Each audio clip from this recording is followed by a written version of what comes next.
नमो लोये सौहरिहन्ताणम् नमो लोये सौहृदानम् नमो लोये सौभागिर्यानम् नमो लोये सौज्यायानम् नमो लोये सौत्रिकालवर्ति सावनम् ओंकारमिन्दु संयुक्त नित्यम् जायन्ति योगिनः कामदम् औषधम् चैव ओंकाराय नमो नमः मङ्गलम् भगवान् मङ्गलम् गौतमो मङ्गलम् कुन्कुण्डारि विजेन्द्रमोसुमङ्गलम् नमः समरिसाराय स्वानुभूत्या चकास्ते स्वभावाय भवाय सर्वाः विभावनिदाता।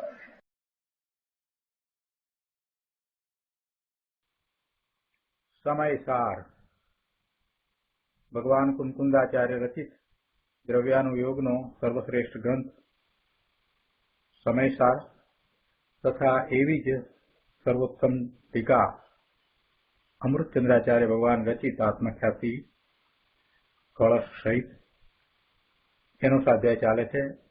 એમાં સર્વ વિશુદ્ધ જ્ઞાન અધિકાર ચાલે છે. સર્વ વિશુદ્ધ જ્ઞાન અધિકારની ગાથા 332 થી 344 13 ગાથા એક સાથે છે. એ ગાથાનો સ્વાધ્યાય આપણે કરી રહ્યા છીએ. આ ગાથાનો અર્થ ભાવાર્થ અને પૂજ્ય ગુરુદેવ કાંજી સ્વામીએ આ ગાથા ઉપર આપેલ પ્રવચનના કેટલાક અંશ આપણે કર્યા છે. તો હવે આગળ ગુરુદેવના પ્રવચનમાંથી તાત્પર્યભૂત વાત સમજીએ. પ્રવચન રત્નાકર ભાગ 9મો પાના નંબર 243. કર્મની વાત આવી એટલે પહેલી વાત ગુરુદેવે સમજાવી નાનાવર્ણીય કર્મ વિશે, અને એમાં એમ કહ્યું કે આ અજ્ઞાનીની માન્યતા છે કે કર્મ જ જીવને જ્ઞાની કરે છે અથવા તો કર્મને કારણે જીવ અજ્ઞાની થાય છે. એ માન્યતા અજ્ઞાનીની છે, એ માન્યતા જ્ઞાનીની નથી. અને એ વાત એ રીતે જીનવાણીમાં આવી નથી. વાસ્તવમાં જ્ઞાનની જે હીણી દશા થાય છે, હીણી દશા એટલે કે પર્યાયમાં જ્ઞાનનો ઉઘાડ એ ઓછો છે એટલે હીણી દશા છે. મૂળ જ્ઞાન ગુણને એમાં કાંઈ થયું છે એમ નથી. જ્ઞાન ગુણ તો પરિપૂર્ણ છે અને એનું તો પૂર્ણ સ્વરૂપ છે, અને એ તો કેવળ જ્ઞાન સ્વરૂપ છે. એ કોને ન જાણે? એ તો જગતના પદાર્થોને જેમ છે તેમ એક સમયમાં જાણે એવો એનો સ્વભાવ છે. એટલે એને તો કાંઈ થયું નથી. પણ અહીંયા બાહ્યમાં એટલે પર્યાયમાં જે જ્ઞાનનો ઉઘાડ છે એ ઓછો છે, એટલે એમ કહ્યું કે જ્ઞાનની હીણી દશા છે. અને આવી હીણી દશા થાય છે તે ખરેખર તો જીવના પોતાના કારણે થાય છે.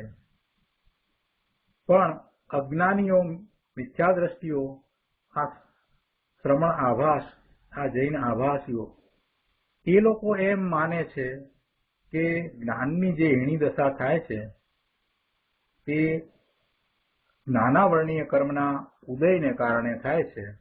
એટલે જ્યારે જ્ઞાનાવર્ણીય કર્મનો ઉદય છે ત્યાં સુધી એની જ્ઞાનની દશા હીણી રહેશે, અને જ્યારે જ્ઞાનાવર્ણીય કર્મનો ક્ષયોક્ષમ થશે કે ક્ષય થશે ત્યારે એને જ્ઞાનની ઊંચી દશા થશે. એવી માન્યતા અજ્ઞાનીની છે. પણ ગુરુદેવ કહે છે કે એવી હીણી દશા વાસ્તવમાં તો જીવ પોતે કરે છે, અને તે પોતાના કારણે થાય છે.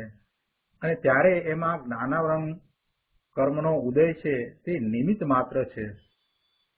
એટલે જ્યારે એની હીણી દશા છે ત્યારે જ્ઞાનાવરણીય કર્મનો ઉદય છે, ત્યારે જીવની એવી જ્ઞાનની હીણી દશા છે પર્યાયમાં, તે વખતે સામે જ્ઞાનાવરણીય કર્મનો ઉદય છે તો એને નિમિત્ત કહેવાય. પણ એ નિમિત્ત કાંઈ કરતું નથી. કર્મ નિમિત્ત છે, બસ એટલું. એ રીતે હવે દર્શનાવર્ણીયની વાત કરે છે. ટીકામાં વાત આવી કે કર્મ જ સુવાળે છે, કારણ કે નિદ્રા નામના કર્મના ઉદય વિના તેની અનુપપત્તિ છે. કર્મ જ જગાડે છે, કારણ કે નિદ્રા નામના કર્મના ક્ષયોક્ષમ વિના તેની અનુપપત્તિ છે. ગુરુદેવ એને સમજાવતા કહે છે કે જુઓ, અજ્ઞાની કહે છે કે નિદ્રા નામનું દર્શનાવર્ણીય કર્મ છે, તેનો ઉદય આવે તો જીવને સૂવું પડે. નિદ્રા નામનું કર્મ જ જીવને સુવાડે છે. આમ અજ્ઞાની માને છે. વાસ્તવમાં એમ છે નહીં કે દર્શનાવર્ણીય કર્મની પ્રકૃતિ જે નિંદ્રા અથવા તો નિંદ્રા નિંદ્રા કે પ્રચલા કે પ્રચલા પ્રચલા કે શાસ્ત્ર, એ કોઈ પ્રકૃતિ નો ઉદય છે માટે જીવને એમ નિંદ્રા થાય છે કે અતિ ગાઢ નિંદ્રા થાય છે, કે એમ નથી. એ કર્મનો ઉદય આવે એટલે જીવને સૂવું પડે, અને એ કર્મનો ઉદય જાય ત્યારે જીવ જાગૃત થાય, એમ અજ્ઞાની માને છે. વાસ્તવમાં તો જીવ પોતાના કારણે સુવાની અવસ્થા પણ પરિણમે છે. કર્મનો ઉદય તો જડ પૂતગળ રૂપ છે, એ ક્યાં જીવને અડે છે? એ તો જીવને અડતોય નથી. પરંતુ જ્યારે એને એવા પરિણામ છે તે કાળે એ કર્મનો ઉદય નિમિત્ત છે, અને નિમિત્ત એમાં કાંઈ કરતું નથી. આગળ 244માં પાના ઉપર કહે છે કે વળી જેને વસ્તુના યથાર્થ સ્વરૂપનું ભાન નથી તે અજ્ઞાની કહે છે કર્મ જ જગાડે છે, કેમ કે નિંદ્રા નામના કર્મના ક્ષયોક્ષમ વિના તેની અનુપપત્તિ છે. આમ બધું કર્મ જ કરે છે એમ અજ્ઞાની ભ્રમથી માને છે. કર્મનો ક્ષયોક્ષમ નિમિત્ત છે એટલે અજ્ઞાનીને એમ છે કે એ ક્ષયોક્ષમ છે તો આને નિંદ્રા જાય છે. વાસ્તવમાં એમ નથી, એ નિમિત્ત છે. એ નિમિત્તને અજ્ઞાની એમ માને છે કે એ નિમિત્ત બધું કરે છે. નિમિત્ત ખરેખર કાંઈ કરતું નથી. નિમિત્ત જુદું દ્રવ્ય છે, પણ છતાંય અજ્ઞાનીની માન્યતા એવી છે. એટલે અજ્ઞાની ભ્રમથી એમ માને છે કર્મનો ક્ષયોક્ષમ નિમિત્ત છે ને તેથી કર્મ જગાડે છે, એવો તેને ભ્રમ થઈ ગયો છે. વાસ્તવમાં એમ છે નહીં. એટલે એ રીતે દર્શનાવર્ણીયની વાત પણ ગુરુદેવે સમજાવી કે કર્મના ઉદય છે એ ખરેખર કાંઈ જીવને એમ કરતા નથી. કેમ કે કર્મના ઉદયો, જળ કર્મના ઉદયો, દ્રવ્ય કર્મના ઉદયો ત્યાં બહારમાં રહ્યા, અને આ જે કંઈ થઈ રહ્યું છે એ જીવને થઈ રહ્યું છે. તો જે જીવને થઈ રહ્યું છે એને માટે જીવ પોતે જવાબદાર હોય, એટલે કે જીવ જ કરતા હોય, અને એવું કરતાપણું એને પર્યાયમાં હોય. એને એવું કરતાપણું પર્યાયમાં હોય. પણ પેલા જળ કર્મના ઉદય છે એ એમાં કાંઈ કરી નાખે છે એમ તો બિલકુલ નથી. છતાંય અજ્ઞાનીની માન્યતા એવી છે. હવે વેદનીય કર્મની વાત કહે છે કે કર્મ જ સુખી કરે છે, કારણ કે સાતા વેદનીય નામના કર્મના ઉદય વિના તેની અનુપપત્તિ છે. કર્મ જ દુઃખી કરે છે, કારણ કે અસાતા વેદનીય નામના કર્મના ઉદય વિના તેની અનુપપત્તિ છે. એ થતું નથી. ગુરુદેવ સમજાવે છે કે જીવને શરીર, કુટુંબ, પરિવાર, ધન સંપત્તિ ઇત્યાદિ અનુકૂળ સામગ્રી મળી છે, તેમાં સાતા વેદનીય કર્મનો ઉદય નિમિત્ત છે. જેને સાતા વેદનીય કર્મનો ઉદય વર્તે છે એને પછી એ સાતાને અનુકૂળ સામગ્રી મળે એવો સંયોગ હોય, એ નિમિત્ત છે. એને સાતા થવી એ એને કારણે થાય છે, પણ એવો સાતા વેદનીય કર્મનો ઉદય નિમિત્ત છે, અને આ બધી સામગ્રી પણ એને એ જ રીતે કર્મના નિમિત્તે મળી છે. અંતરાય કર્મ છે એનો એ વખતે ઉપશમ, ક્ષયોક્ષમ કે ક્ષય હોય છે, એટલે બધું એને પ્રાપ્ત પણ થાય છે, પણ એ પણ નિમિત્ત. અહીંયા વેદનીયની વાત લીધી છે, એટલે કે સાતા વેદનીય કર્મનો ઉદય છે એટલે એને સુખનો અનુભવ થાય, પણ ખરેખર એમ નથી. સાતા વેદનીય કર્મનો ઉદય તો એમાં નિમિત્ત છે. ગુરુદેવ કહે છે કે જે આ પરિવાર, કુટુંબ, ધન, આ બધું સામગ્રી બધી મળી છે તેમાં સાતા વેદનીય કર્મનો ઉદય નિમિત્ત છે. હવે તે સામગ્રીમાં તેને જે સુખ બુદ્ધિ થાય છે તે કાંઈ સાતા વેદનીય નું કાર્ય નથી. સુખ બુદ્ધિ તો જીવને થઈ, સુખ બુદ્ધિ તો જીવને થઈ. જીવે એમાં સુખ બુદ્ધિ કરી કે આ મને સુખ આપે છે, આના દ્વારા મને સુખ મળે છે, એવી સુખ બુદ્ધિ તો જીવને થઈ. એ કાંઈ કર્મનું કાર્ય નથી, સાતા વેદનીય નું એ કાર્ય નથી. પણ અજ્ઞાની એવું જુઠ્ઠું માને છે, ખોટું માને છે, એનું એવું મિથ્યા શ્રદ્ધાન છે કે સાતા વેદનીયના ઉદય વિના જીવ સુખી ન થાય. બાહ્ય અનુકૂળ સાધનો મળે છે તે સાતા વેદનીયના ઉદય અનુસાર મળે છે, એ વાત તો સાચી છે, પણ એમાં સુખની કલ્પના તો પોતે ઊભી કરી છે. બાહ્ય સાધનો મળે છે એટલે એમાં પણ કર્મનું નિમિત્ત છે, અને એને સાતા વેદનીયનો ઉદય વર્તે છે તો પછી એ પ્રમાણે એ બધું મળે છે, એ વાત બરાબર છે. પણ એમાં સુખની કલ્પના તો પોતે ઊભી કરી છે. એ કાંઈ સાતા વેદનીયના કારણે છે એમ નથી. જે કંઈ સામગ્રી મળી એને સુખ આપે છે કે દુઃખ આપે છે એ તો એની કલ્પના પ્રમાણે છે.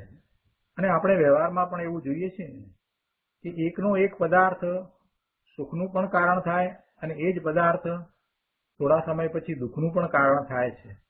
એટલે કોઈ પદાર્થમાં, કોઈ વસ્તુમાં જો સુખ હોત તો એ સુખ જ આપત, પણ એમ તો બનતું નથી. એ જ વખતે આપણે વિચાર કરીએ કે આપણને એની એ વસ્તુ જે થોડી ક્ષણો પહેલા સુખ આપતી હતી એ હવે દુઃખનું પણ કારણ થઈ શકે છે. દાખલા તરીકે જો જમવા બેઠા હોઈએ અને ગુલાબજાંબુ ભાવતા હોય અને ભૂખ લાગી હોય તો પહેલું ગુલાબજાંબુ ખાતા જે સુખનો આભાસ થાય છે ઘણો વધારે છે. બીજા 2-3 ખાઈએ ત્યાં સુધી પણ સારું લાગે છે, પછી બીજા 5-7 ખાઈ જઈએ પછી ઠીક લાગે છે, અને ત્યાર પછીથી ખાવાની ઈચ્છા થતી નથી.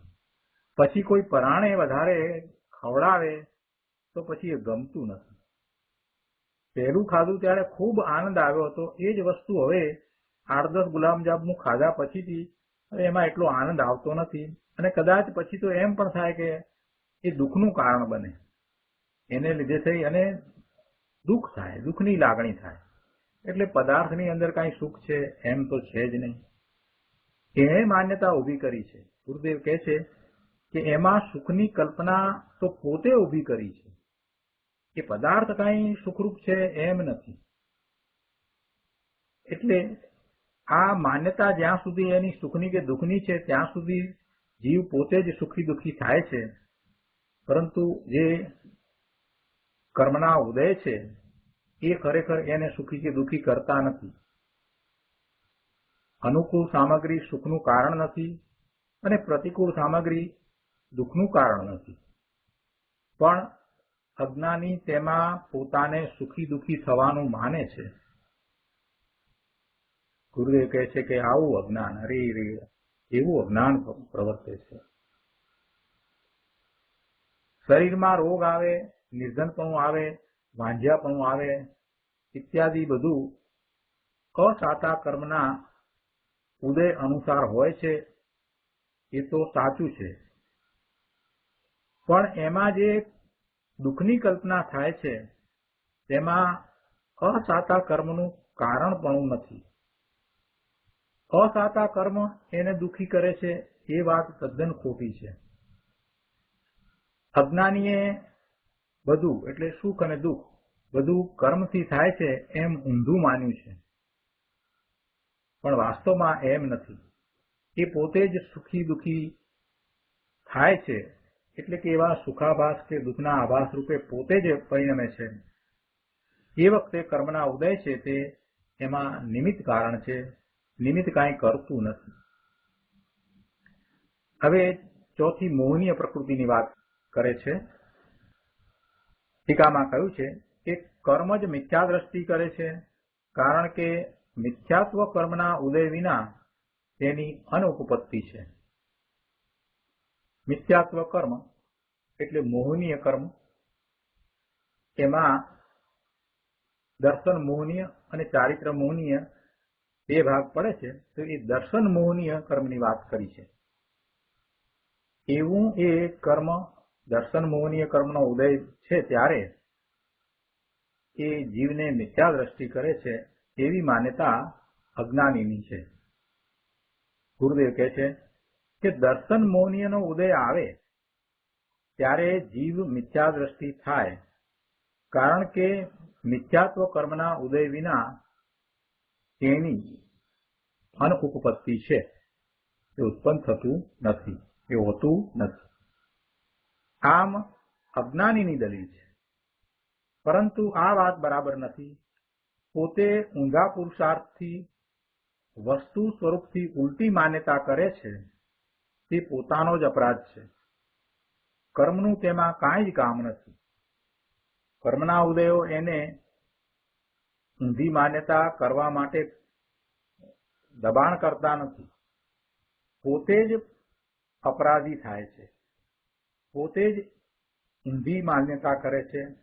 જીનવાણીમાં જેવું વસ્તુનું સ્વરૂપ છે, જેવું જીવનું સ્વરૂપ છે, જેવું જગતનું સ્વરૂપ છે, એનાથી ઊંધી વિપરીત માન્યતા જીવ પોતે કરે છે. એ વખતે આ દર્શન મોહનીય કર્મનો ઉદય છે, પણ એ દર્શન મોહનીય કર્મ એમાં કાંઈ કરે છે એમ નથી.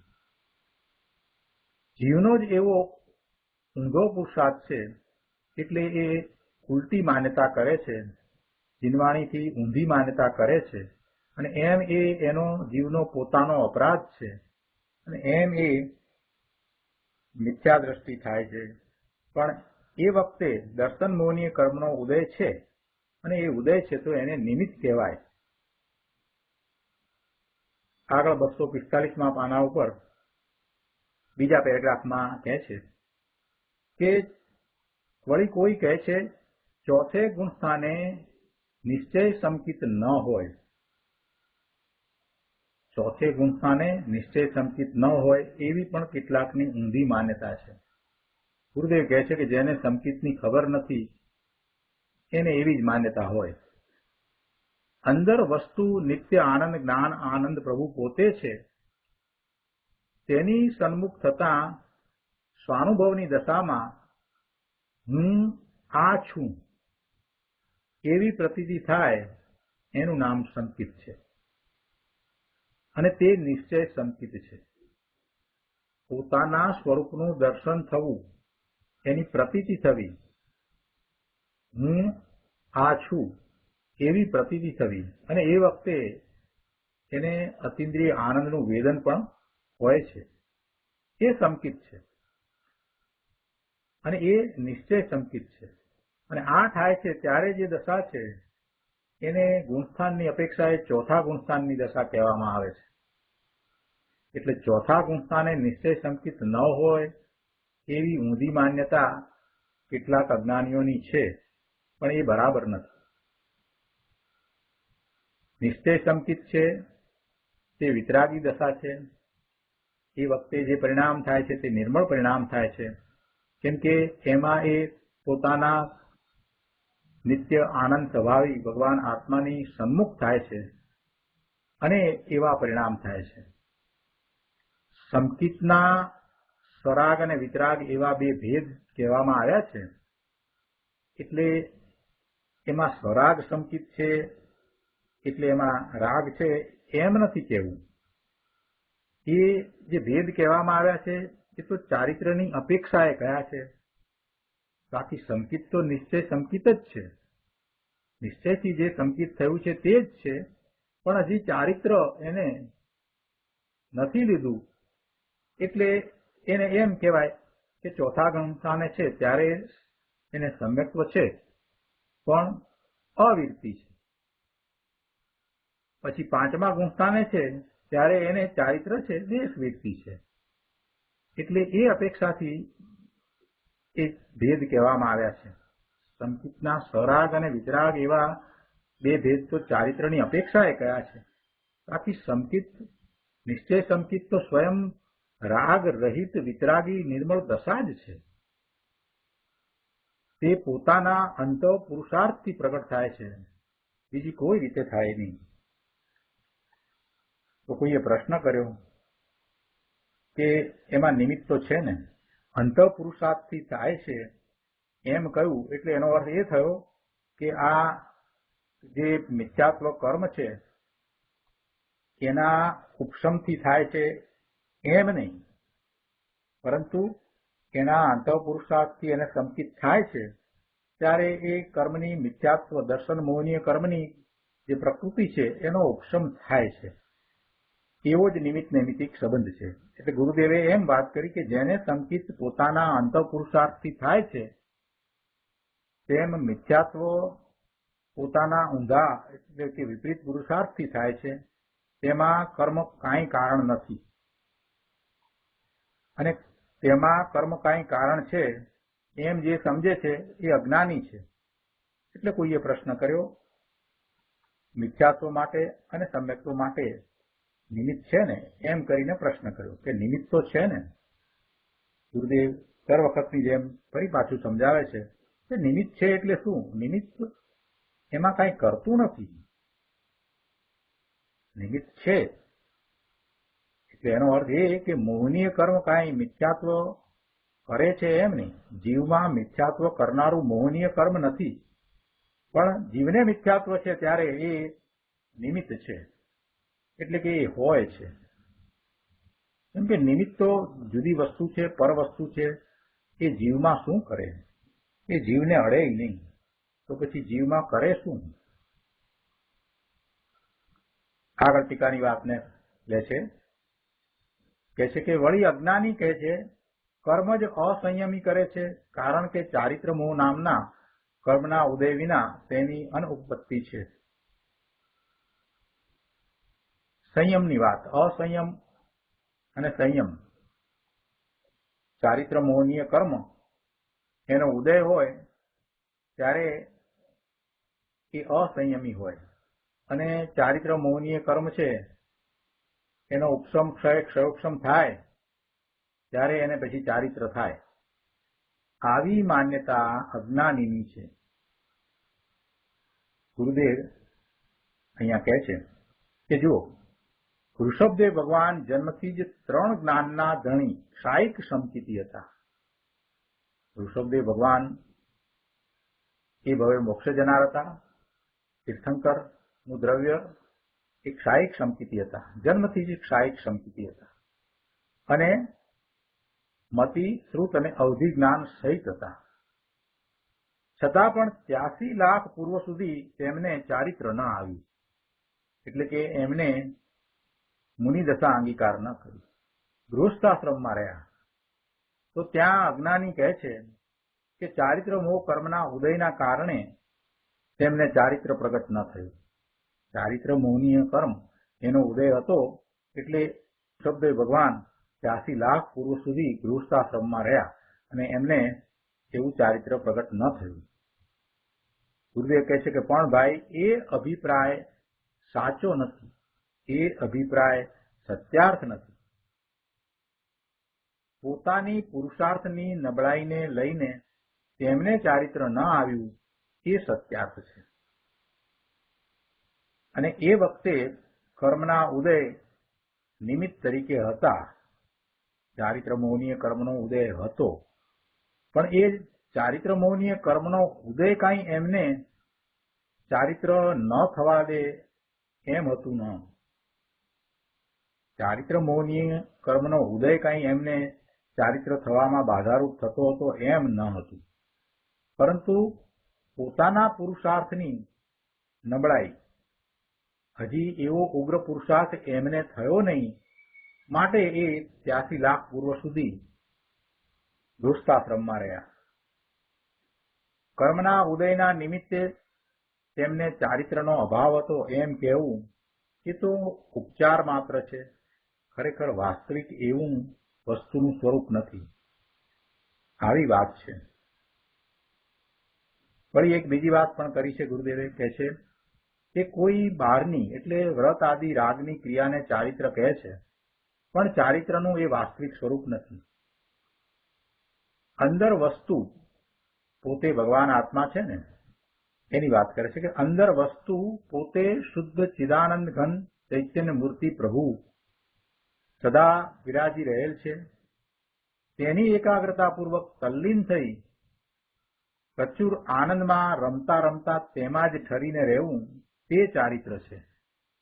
અને એવું ચારિત્ર હોય ત્યારે બાહ્યમાં એને નગ્ન દિગંબર મુનિપણું 28 મૂળ ગુણ સહિત શુદ્ધ દ્રવ્યલિંગ હોય,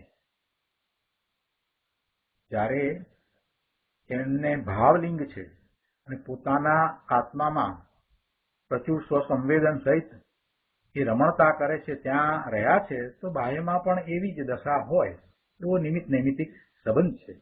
અને એ જ સાચું ચારિત્ર છે. નિજ આનંદ સ્વરૂપમાં ચરવું, રમવું, રહેવું, તે ચારિત્ર છે. રાગની ક્રિયા કાંઈ ચારિત્ર નથી.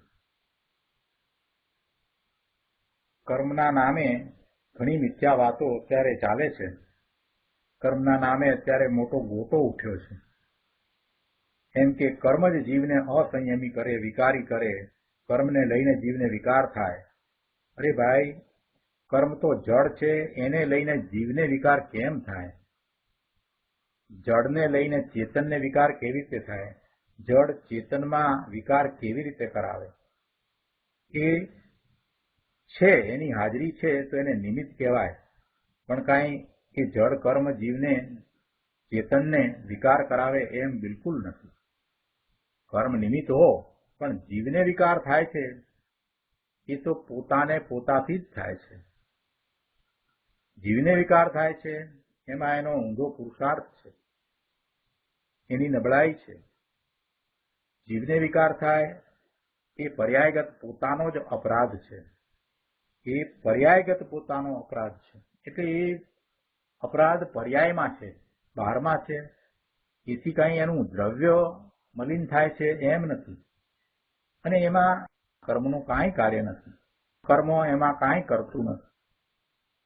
એના પછી પાના નંબર 246 ઉપર ચોથા પેરેગ્રાફમાં આગળ વાત કરે છે. ટીકાની વાત છે. કર્મ જ ઉર્ધ્વલોકમાં, અધોલોકમાં અને તિરીંચ લોકમાં ભમાવે છે, કારણ કે આનુપૂર્વી નામના કર્મના ઉદય વિના તેની અનુપપત્તિ છે. ગુરુદેવ આ વાતને પણ સમજાવે છે કે આનુપૂર્વી નામનું એક કર્મ છે. આનુપૂર્વી નામનું એક કર્મની એવી પ્રકૃતિ છે કે જીવને એ જે ગતિમાં જવાનું છે એ ગતિમાં લઈ જાય છે. એ તો નિમિત્તનું કથન છે, ખરેખર એ લઈ જાય છે એમ નથી, પણ એવું અજ્ઞાનીનું માનવું છે કે આનુપૂર્વી નામનું એક કર્મ છે. એને સમજાવતા કહે છે ગુરુદેવ કે બળદને નાકમાં નાક નાખે છે ને, નાક એટલે જે દોરડું નાખે છે ને નાકની અંદર, પછી એ દોરડું નાખેલું હોય એટલે એ દોરડાને જે તરફ ખેંચે એ તરફ બળદ વળે. એટલે એ નાક છે ને એને ખેંચીને જેમ બળદને જે તરફ લઈ જવો હોય એ રીતે લઈ જવાય છે. પ્રાણીઓને બિચારાને આ રીતે નાક નાખી અને એ ફેરવવામાં આવે છે, એને એ તરફ લઈ જવાય છે. એમાં પ્રાણીને તો બિચારાને ઘણું દુઃખ પહોંચે છે.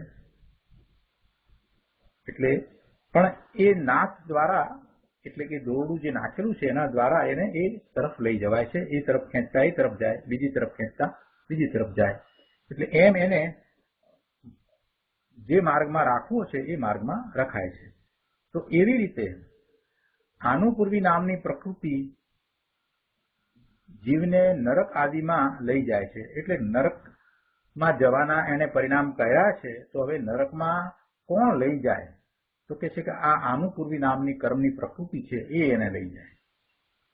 અથવા તો દેવલોકમાં જાય એવા પરિણામ એને થયા છે, તો હવે દેવલોકમાં એને કોણ લઈ જાય?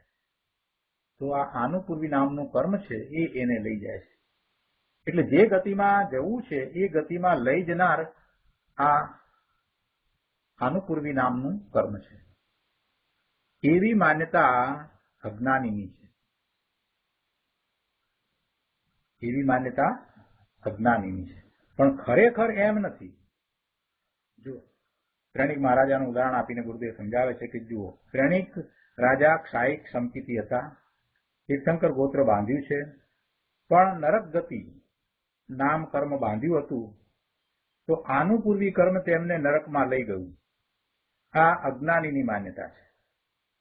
શ્રેણિક રાજા પ્રથમ નરક ક્ષેત્રમાં ગયા છે એ એવી જ પોતાની પર્યાયની યોગ્યતાથી ગયા છે. પહેલી નરકે ગયા છે તો એ વખતે એમની એવી યોગ્યતા છે માટે ગયા છે. પોતાના ઊંધા પુરુષાર્થથી નરક ગતિનું આયુષ્ય બાંધેલું અને તેના ઉદયકાળે તેમની પર્યાયની એવી જ યોગ્યતા હતી જે વડે તેઓ નરકમાં ગયા છે. કર્મને લઈને તેઓ નરકમાં ગયા છે અથવા કર્મ એમને નરકમાં ખેંચીને લઈ ગયું છે એમ છે જ નહીં. એ સમયની એમની એવી યોગ્યતા છે અને એમ એ પર્યાયમાં જે થાય છે ત્યારે પેલું કર્મ છે તે નિમિત્ત કારણ છે. ગુરુદેવ કહે છે કે ભાઈ કર્મ તો જડ છે, એ તારી ચીજમાં છે જ નહીં. તારી ચીજમાં એ છે જ નહીં. તારી ચીજમાં આ કર્મનું અસ્તિત્વ છે જ નહીં. તારી ચીજ તો ત્રિકાળ શુદ્ધ જ છે. એની અંદર કર્મ એ દાખલ થતું જ નથી, પ્રવેશ પામતું જ નથી. તો પછી એને એ પરિણામ આવે કે એનું કાંઈ કરે એ કઈ રીતે બને? એક દ્રવ્ય બીજા દ્રવ્યથી તદ્દન ભિન્ન જુદું છે તો એ બીજા દ્રવ્યમાં કઈ રીતે ફેરફાર કરે? એમાં એ વ્યાપતું નથી તો એમાં શું કરે? કર્મ બહાર રહ્યા. એટલે તારી ચીજ છે એ તો સ્વતંત્ર છે, શુદ્ધ છે. એ ચીજની અંદર એ કર્મ છે જ નહીં. અને છતાંય એમ માનવું કે કર્મ બધું કરે તો એ તો મિથ્યા માન્યતા થાય છે. ઉદય કહે છે કે એ તારી ચીજમાં છે જ નહીં, પછી એ તને શું કરે? એટલે કાંઈ ન કરે. બધું કર્મ કરે એમ બધું કર્મથી થવાનું તે માન્યું છે, પણ જેનો તારી ચીજમાં અભાવ છે એ કર્મ તને શું નુકસાન કરે? એ તને કાંઈ કરે નહીં. એ માન્યતા તું છોડી દે અને સાચી માન્યતાનો સ્વીકાર કર. પૂર્વે જેવા ભાવ કર્યા હતા એ પ્રમાણે ભાવ કર્મ થયા અને એવા ભાવ કર્મના નિમિત્તે કારણે રજકણો ભેગા થઈ અને કર્મની પ્રકૃતિના સ્કંદરૂપ થયા છે. એ તને કાંઈ કરતા નથી. એ તારા પૂર્વે જેવા ભાવ હતા એનું એક અપેક્ષા એ પ્રતિબિંબ છે. એમ કહી શકાય કે પૂર્વે એવા ભાવ કર્યા હતા એટલે એવો ભાવ બંધ થયો અને એના નિમિત્તે આ એવા જડ કર્મ થયા.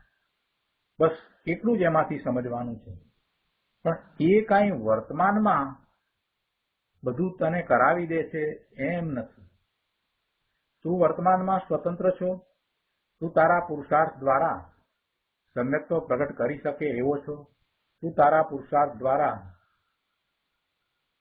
ચારિત્ર લઈ અને કેવળ જ્ઞાન પ્રગટ કરી શકે એવો સક્ષમ છો. એટલે ગમે તે કર્મ હોય પણ કર્મ કાંઈ જીવને રોકતું નથી. જીવ રોકાયો છે તો પોતાની યોગ્યતાને કારણે રોકાયો છે. જીવ રોકાયો છે તો એ પોતાની એ સમયની એવી યોગ્યતાને કારણે રોકાયો છે, એમ નહીં કે જડ કર્મે એને રોક્યો છે. આગળ 247માં પાના ઉપર કહે છે, ટીકાની વાતને આગળ લે છે કે વળી અજ્ઞાની કહે છે કે બીજું પણ જે કાંઈ પણ જેટલું શુભ અશુભ છે તે બધું કર્મ જ કરે છે. કારણ કે પ્રશસ્ત અપ્રશસ્ત રાગ નામના કર્મના ઉદય વિના તેની અનુપપત્તિ છે.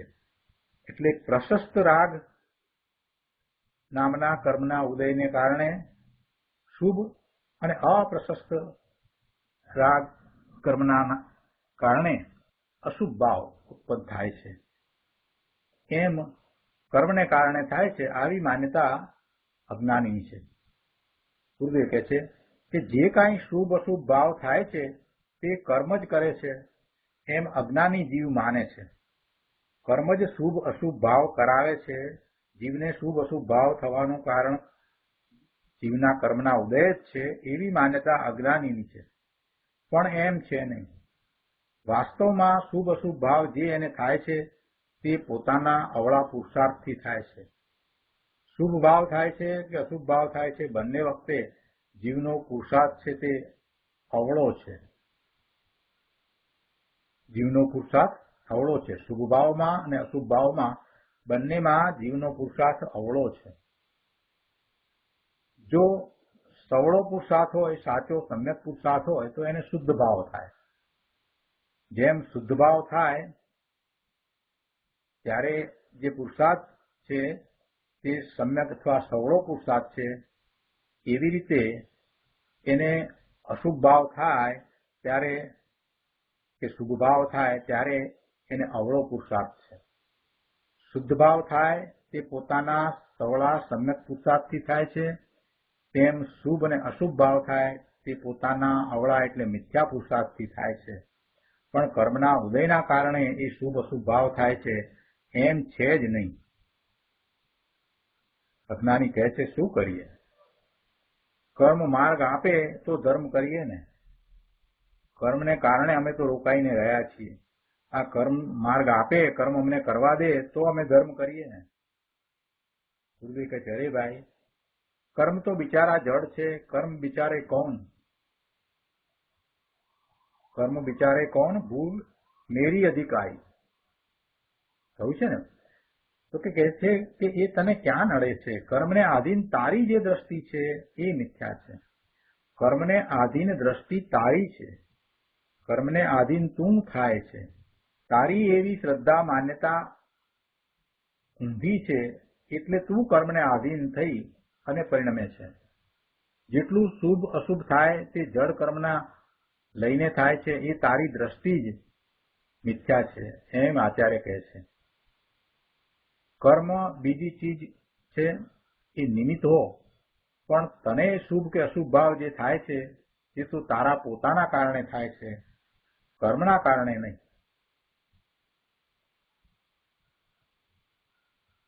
થોડું વધારે સૂક્ષ્મતાથી સમજાવતા ગુરુદેવ કહે છે કે જે શુભાશુભ ભાવ થાય છે એ જીવના પરિણામ છે. શુભ ભાવરૂપ પરિણામ છે એ પણ જીવના પરિણામ છે, અશુભ ભાવરૂપ પરિણામ પણ જીવના જ પરિણામ છે. શુભ ભાવરૂપ પરિણામ છે તે જીવના એટલે કે પરિણામી એ જીવ છે. એમાં જેના પરિણામ છે એ પરિણામી એ જીવના પરિણામ છે. અને તે પરિણામ કર્મની મંદતા છે માટે શુભ છે. જે શુભ પરિણામ થયા તો એ શુભ પરિણામ થયા એટલા માટે થયા કે એ વખતે કર્મના ઉદયની મંદતા છે માટે એવા શુભ પરિણામ થયા.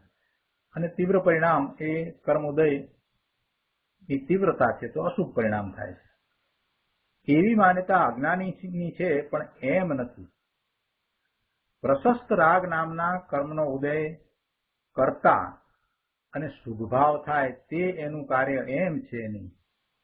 પ્રશસ્ત રાગ નામનું કર્મ જેના નિમિત્તે શુભ ભાવ થાય તો કહે છે કે એવું પ્રશસ્ત રાગ નામનું કર્મ જયારે ઉદયમાં આવ્યું છે તો એ કરતા થઈ અને તને શુભ ભાવ કરાવે છે એમ નથી.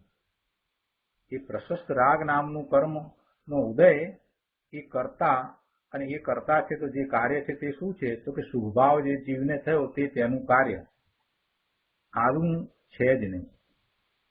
કેમ કે પેલું કર્મ ને કર્મનું કાર્ય અહીંયા જીવમાં ક્યાંથી થાય? વળી શુભ ભાવ થાય, શુભ ભાવ થયો તે કરતા, અને તે કાળમાં પરજીવોની દયા પાળે તે એનું કાર્ય એમ પણ નથી. શુભ ભાવ એ કરતા અને એવો શુભ ભાવ છે તે કાળમાં પરજીવની દયા પાળે તે એનું કાર્ય એમ પણ નથી. પર્યાયમાં જે શુભ ભાવ થાય તેનો કરતા તે પર્યાય પોતે છે અને કર્મ પણ તે પર્યાય છે. શુભ રાગ કાર્ય અને દ્રવ્ય એનું કરતા એમ ઉપચારથી કહેવાય. શુભરાગ કાર્ય અને દ્રવ્ય જીવ દ્રવ્ય એ એનું કરતા, એટલે જીવ દ્રવ્ય શુભરાગ કરે એમ ઉપચારથી કહેવાય. પણ ખરેખર તો જે પર્યાય થઈ એ પર્યાય પોતે કરતા પણ છે અને પોતે કર્મ પણ છે. અજ્ઞાની કહે છે કે પ્રશસ્ત રાગ નામના કર્મના ઉદય વિના જીવને શુભભાવ હોય નહીં. પણ એનો એ અભિપ્રાય ખોટો છે, સત્યાર્થ નથી. પ્રશસ્ત રાગ કર્મનો ઉદય એ વખતે હોય છે એટલે એને નિમિત્ત કહેવાય, પણ તેને લઈને શુભભાવ થાય છે એમ નથી. યથાર્થ તત્વની દ્રષ્ટિ વિના કોઈ વ્રત કરે, તપ આચરે, ઉપવાસ કરીને મરી જાય તોય શું મિથ્યા દર્શનને લીધે તે સંસારમાં રખડતા રખડતા પરંપરા નરક નિગોદમાં જ જાય. ગુરુદેવનું કહેવું એમ છે કે ભાઈ તત્વની યથાર્થ સમજ વિના મિથ્યા દર્શન સહિત જીવને સંસારમાં ભ્રમણ જ થાય છે, ચાર ગતિમાં ભ્રમણ જ થાય. અને 2000 સાગરોપમનો ત્રસ કાળ પૂરો થતા પછી એ ઈતર નિગોદમાં ચાલ્યો જાય છે. પણ શું કરીએ? કુંકુંદાચાર્ય ભગવાને તો એમ કહ્યું છે કે નગ્ગે મોક્ષો ભણ્યમ, એટલે કે નગ્નને મોક્ષ કહ્યો છે. એટલે નગ્નને મોક્ષ કહ્યો એટલે કેવું નગ્નપણું? કે જેને અંતરમાં તત્વદ્રષ્ટિ, વિતરાગ દ્રષ્ટિ પ્રગટ થઈ છે, અંતરંગ અને બાહ્ય બધા જ પરિગ્રહોથી રહિત થયા છે, એટલે બહારમાં સહજ નગ્ન દશા છે, તેને મોક્ષ હોય છે, મોક્ષનો માર્ગ હોય છે, એ મોક્ષ માર્ગમાં હોય છે. એક વસ્ત્ર જેટલો પણ પરિગ્રહ મુનિને હોય નહીં. એ વાત તો ગુરુદેવે વારંવાર કરી છે કે વસ્ત્ર સહિત મુનિપણું માનવું એવો માર્ગ નથી, એ ઉન્માર્ગ છે. આચાર્ય કહે છે કે વસ્ત્ર સહિત જે મુનિપણું માને મનાવે તે નિગોદમાં ચાલ્યા જશે, લસણ ડુંગળીમાં જઈ અને જન્મશે અને અનંત કાળ ત્યાં રહેશે. કોઈને એમ લાગે કે આ તો અતિશયોક્તિ કરી, પણ એમ નથી, વાત બરાબર છે. જરાક તર્કથી સમજીએ તો ખ્યાલ આવે કે જ્યારે વસ્તુનું સ્વરૂપ જેમ છે તેમ નથી સમજતા અને મિથ્યાત્વ છે, તો એ મિથ્યાત્વ અને એમાં એ જીનેશ્વર ભગવાનની વાણીમાં જે પરમ સત્ય આવ્યું છે એના વિરુદ્ધનું જાણી જોઈ અને મિથ્યાત્વ ગ્રહીને બેઠા હોઈએ ત્યારે ગૃહિત મિથ્યાત્વ હોય. પરિગ્રહ સહિત અપરિગ્રહી કહેવું, ભલે વસ્ત્રનો પરિગ્રહ છે, પાત્રાનો પરિગ્રહ છે, પણ છતાંય એને એમ કેવું કે ના એમને પરિગ્રહ નથી, એ અપરિગ્રહી છે એમ કહેવું, એ તો તમે જાણી જોઈ અને જેમ આંખ આડા કાન કરીને આપણે કહીએ છીએ એવી રીતે વાત થઈ. પરિગ્રહ તો છે છતાં પણ તમે એને પરિગ્રહ ન માનો અને અપરિગ્રહ માનો, એટલે એમને નિર્ગ્રંથ મુનિ માનો, તો એમાં મિથ્યાત્વ છે. અને એવા મિથ્યાત્વને કારણે એને ભવના ભ્રમણ થશે. અને ભવના ભ્રમણ કરતા કરતા જો એ જે મિથ્યા માન્યતાને છોડશે નહીં તો એનો ત્રસકાળ જે 2000 સાગરોપમનો હોય છે એ પૂરો થઈ જશે અને એમ થતાં તો એ પછી ઇતર નિગોદમાં ચાલ્યા જશે. એવા જીવ એવી માન્યતાવાળા, એટલે કહે છે કે એવી માન્યતાની અનુમોદના પણ ન કરવી. ગુરુદેવ એમ કહે છે કે એવું માનવું પણ નહીં. વસ્ત્ર સહિત જે મુનિપણું માને મનાવે એટલે એ અનુમોદના થઈ, એટલે એ પણ નહીં. એટલે માને મનાવે તે નિગોદમાં ચાલ્યા જશે, તો આ રીતે નિગોદમાં ચાલ્યા જશે. કઈ એમાં કોઈની ટીકા કરવાનો આશય નથી, પણ નિર્ગ્રંથ મુનિ કોને કહેવાય એ ન સમજી અને આપણે ગમે તેને નિર્ગ્રંથ મુનિ કહી દઈએ એ વાત બરાબર નથી. વસ્ત્ર સહિત ક્ષુલકપણું હોય એમને ક્ષુલક કહો, વસ્ત્ર સહિત છે તો એને ક્ષુલક કહી શકાય, પણ નિર્ગ્રંથ મુનિ ન કહી શકાય. ક્ષુલક છે એટલે કઈ ખરાબ થઈ જાય, હલકા થઈ જાય છે એમ નથી. ક્ષુલક ધર્મદાસજીએ તો કેટલી બધી સરસ વાત બધી લખી છે. ક્ષુલક જ્ઞાની હોય છે, સમ્યક દ્રષ્ટિ હોય છે, અને વર્તમાનમાં હજી બાહ્ય ચારિત્રમાં હજી મુનિ દશા નથી આવી, તો ક્ષુલકની દશા છે. નગ્ન દિગંબર મુનિ થતા પહેલા આવું ક્ષુલક પણ હોય છે, એક વસ્ત્ર સહિત હોય, એટલે એટલો માત્ર પરિગ્રહ છે, પણ એ સમ્યક દ્રષ્ટિ છે. 5મા ગુણસ્થાનની એમની દશા છે, અને અંતરંગ દશા તો કેવી અદભુત હોઈ શકે. એટલે એમાં કાંઈ કોઈને ખોટું કહ્યું છે, ખરાબ કહીએ છીએ એવો અર્થ થતો જ નથી. વસ્ત્ર સહિત છે એટલે કંઈ પાપી છે એમ કહેવાનો આશય નથી. વસ્ત્ર સહિત છે એટલે ખોટા છે, ખરાબ છે એમ કહેવાનો આશય નથી. આમાં લોકો ઊંધું સમજી લે છે. કહેવાનો આશય એટલો જ છે કે વસ્ત્ર સહિત છે તો એટલો પરિગ્રહ છે, અને એટલો પરિગ્રહ છે તેનો પછી એને નિર્ગ્રંથ મુનિ પણ હોતું નથી, અને એને 7મું ગુણસ્થાન હોઈ શકે નહીં. આટલી જ વાત કરવી છે. અને 7મું ગુણસ્થાન નથી તો પછી શ્રેણી ચડી શકતા નથી. એટલે એ વાત સમજાવી છે. એટલે એમ કહેવામાં આવે કે નિર્ગ્રંથ મુનિ, તેને અંતરંગ અને બાહ્ય સર્વ પરિગ્રહનો ત્યાગ થયો છે, એવા નગ્ન મુનિ, એને જ 7મા ગુણસ્થાનની દશા આવી શકે. એને જ 7મા ગુણસ્થાનની દશા આવી શકે. બીજાને 7મા ગુણસ્થાનની દશા પરિગ્રહ સહિત હોય તેને આવી શકે નહીં. ગુરુદેવ પોતે પણ પોતાને મુનિ નહોતા કહેતા, પોતે પોતાને ગ્રહસ્થ કહ્યા એમ કહ્યું છે. ને આપણે એ વાત તો પ્રવચન રત્નાકરની અંદર વાંચી છે કે અમે તો ગ્રહસ્થ છીએ, એવા શબ્દો એમના આપણે વાંચ્યા છે. એટલે એમાં કાંઈ કોઈને ખોટા ખરાબ કહેવાનો આશય નથી, પરંતુ જે છે તેમ તેને તેમ કહેવું. એના પણ ગુણ છે એને આપણે સ્વીકારીએ છીએ, પણ જેના જેવા જે રીતે ગુણ છે એને એ રીતે રાખવા જોઈએ. મુનિની સાથે ક્ષુલકને સરખાવી ન શકાય. ક્ષુલક છે એ જ્ઞાની છે, સમ્યક દ્રષ્ટિ છે, અને મુનિ, સાચા મુનિ છે એ એનાથી આગળ વિશેષ વધ્યા છે. એમને પૂર્ણપણે નિર્ગ્રંથપણું છે, અને એ 7મા 6ઠા ગુણસ્થાનની દશામાં છે. ક્ષુલક છે તે 5મા ગુણસ્થાનની દશામાં છે. તો જેમ છે તેમ વસ્તુના સ્વરૂપને સમજીએ તો એમાં શું વાંધો છે? એટલે ગુરુદેવ એ વાત કરે છે કે ભાઈ વસ્ત્ર સહિત તમે ક્ષુલકને માનો તો બરાબર છે. વસ્ત્ર સહિત હોય અને તમે મુનિ કહો એ માન્યતા ખોટી છે, એ માન્યતા મિથ્યા છે. એવી ઘણી બધી માન્યતાઓ છે કે જેને સમજવાની જરૂર છે. એ સમજવાને બદલે ઊંધું લઈને કોઈ ચાલે તો એ નુકસાન તો એને જ થશે. જેમ કે બીજી માન્યતાઓ પણ એવી રીતે છે કે હાથીના ઓદા ઉપર બેઠા બેઠા કેવળ જ્ઞાન થઈ જાય.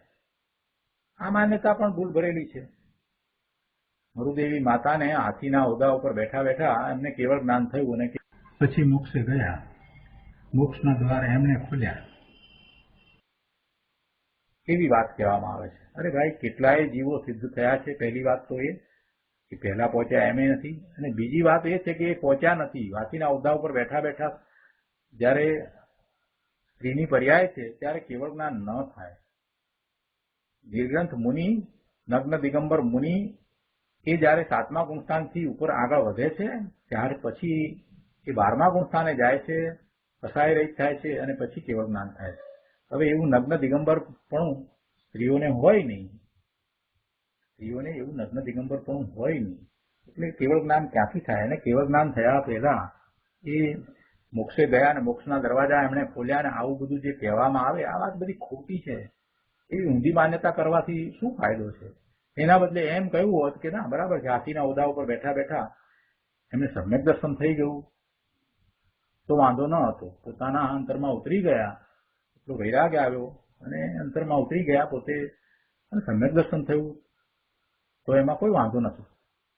પણ તમે એમ કહો કે ના ના, મરુદેવી માતાને હાથીના ઓદા ઉપર બેઠા બેઠા એમને કેવળ જ્ઞાન થયું ને એમને મોક્ષના દરવાજા ખોલ્યા, આવી વાત જરાક સમજીને કરવી જોઈએ.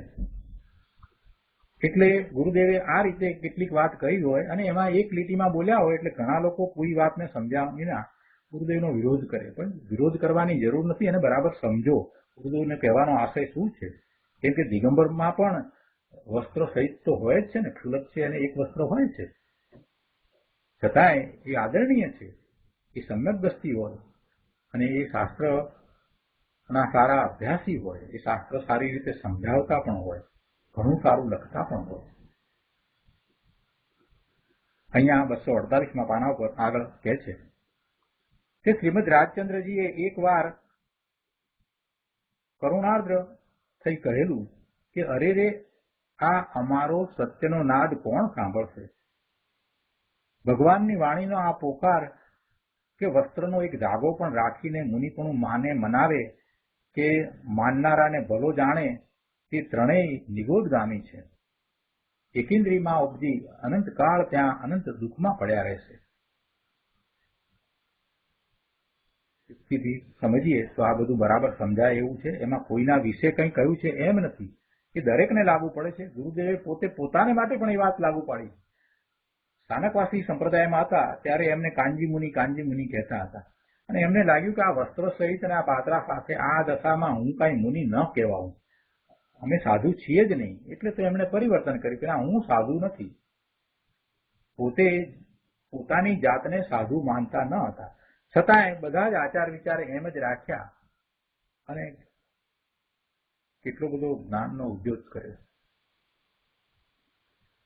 આગળ ચોથા પેરેગ્રાફમાં કહે છે કે દ્રષ્ટિની અપેક્ષાએ જીવ શુભ ભાવનો કરતા નથી એ બીજી વાત છે.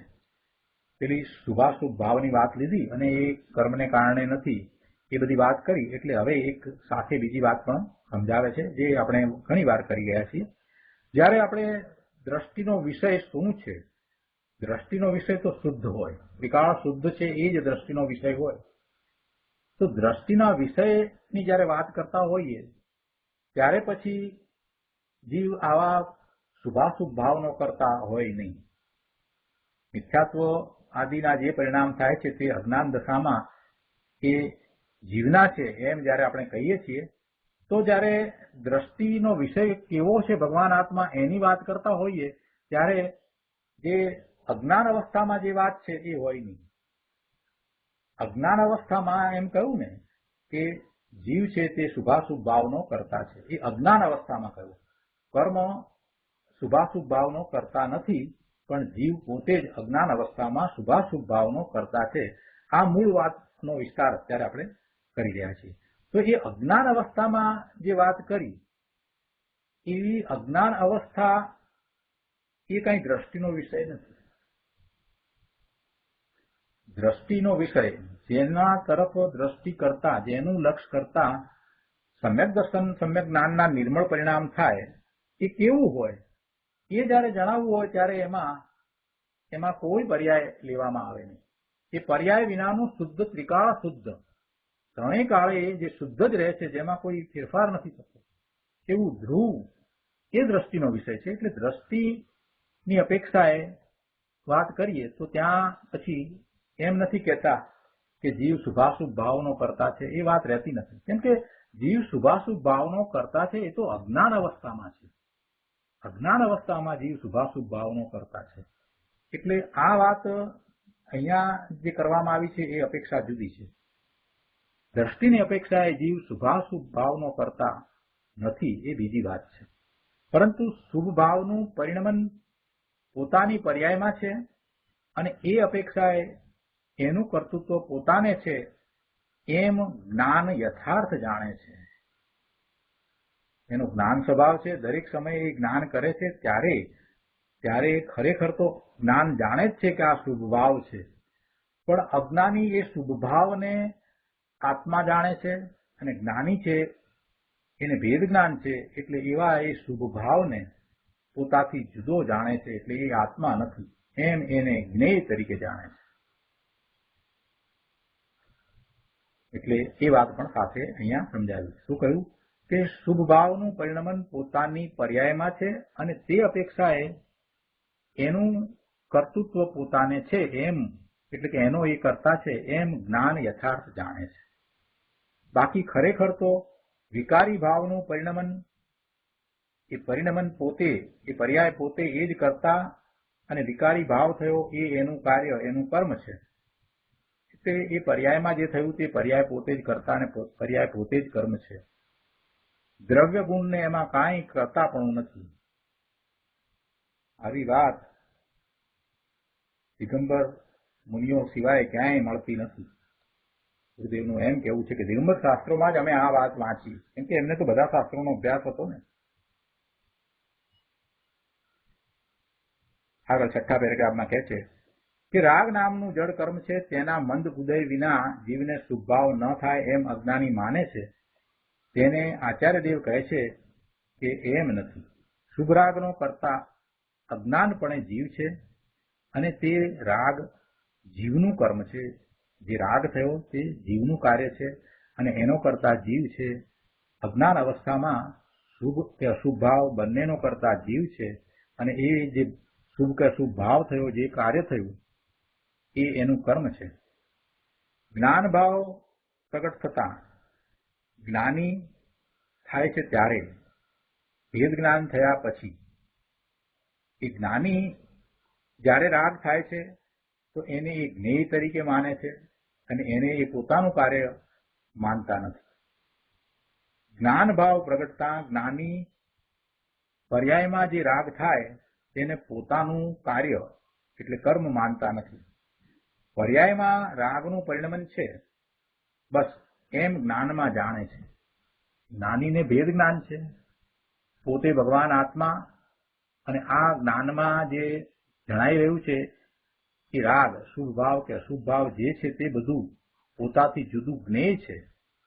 એ પોતાનું કાર્ય નથી, એ પોતાનું સ્વરૂપ નથી, એમાં પોતે નથી, એ પોતાનામાં નથી, એમ ભેદ જ્ઞાન એમને છે. એટલે જ્યારે જ્ઞાની થાય છે ત્યારે જે શુભરાગ છે એને એ પોતાનું કાર્ય માનતા નથી. એ જે થઈ રહ્યું છે તે પર્યાયમાં છે અને પર્યાયમાં એવા રાગનું પરિણમન છે એને માત્ર એ જાણે છે, એના એ જ્ઞાતા દ્રષ્ટા છે, પણ એના એ કરતા નથી. આવું જૈન તત્વ સૂક્ષ્મ છે ભાઈ.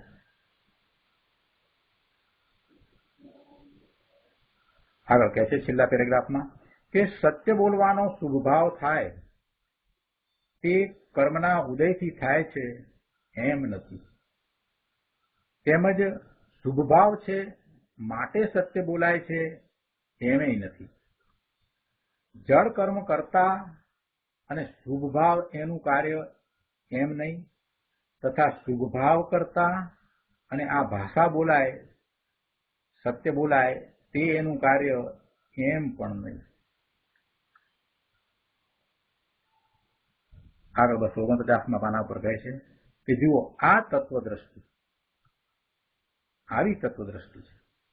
બ્રહ્મચર્ય પાળવાનો શુભભાવ છે તે ધર્મ નહીં, વળી એ શુભભાવ જળ કર્મના મંદ ઉદયને કારણે થયો છે એમ પણ નહીં, તથા બ્રહ્મચર્યનો શુભભાવ છે માટે શરીરથી વિષયની ક્રિયા વિરામ પામી છે એમ પણ નહીં.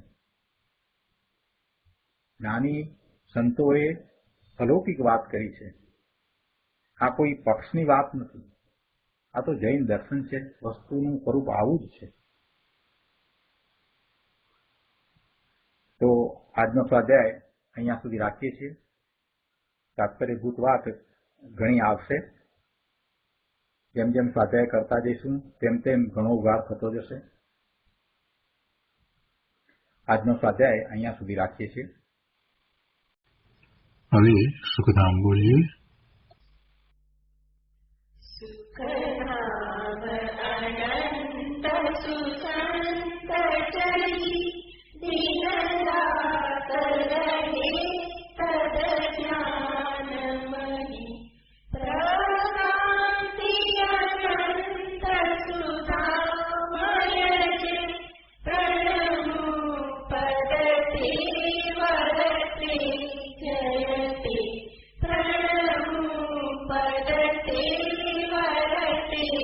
Jayate